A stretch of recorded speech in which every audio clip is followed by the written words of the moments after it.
দিতে পারবে না? বেরিয়ে যাও এখান থেকে। আমার বউ ঠিক কথা বলে, তুমি ঘরে কোনো কাজ করো না, আর নিজের ঘরে কোনো কাজ করবে তোমাকে বসিয়ে বসিয়ে খাওয়ানো হবে ভেবে রেখেছো? বাইরে কাজ করবে তারপরে খাবে, আর ঘরের এখানে যদি দেখেছি না, দেখবে তোমার কি হাল করবো। বেরিয়ে এখান থেকে।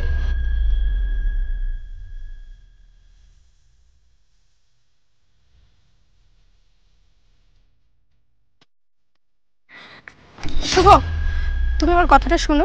দেখো, ওনার নিজের ছেলে যখন ওনাকে বাড়ি থেকে বার করে দিয়েছে, নিশ্চয়ই পেছনে বড় একটা রিজন আছে। তুমি আর প্লিজ নিজেকে এর মধ্যে জড়িও না। আমি চাই না তোমার কোনো ক্ষতি হোক। তুমি প্লিজ বাড়ি চলো।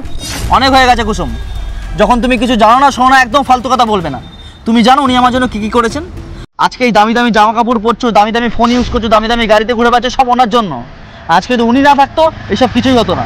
মানে আমি কিচ্ছু বুঝতে পারছি না। জানো না তো?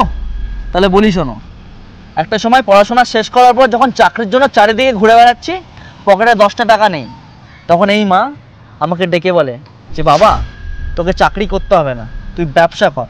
আর সেই ব্যবসা করার জন্য তখন আমাকে টাকা কোথা থেকে দিয়েছিল জানো? নিজের গয়না, নিজের জমি, নিজের কাছে যা যা ছিল সমস্ত কিছু বিক্রি করে দিয়ে আমাকে টাকা দিয়েছিল, যাতে আমি ব্যবসা করে দাঁড়াতে পারি। আর আজকে দেখো ওনার কাছে কিছু নেই, আজকে উনি চায়ের দোকানে কাজ করে। আর সত্যি এই সমস্ত কিছু পরেও তুমি বলছো ওনাকে আমি মা বলবো না? একবার ভেবে দেখো তো। আমাকে প্লিজ ক্ষমা করে দিন, আমি বুঝতে পারিনি, আপনাকে এত বেশি অপমান করে দিলাম। শুভ, আমাকে তুমি ক্ষমা করে দাও।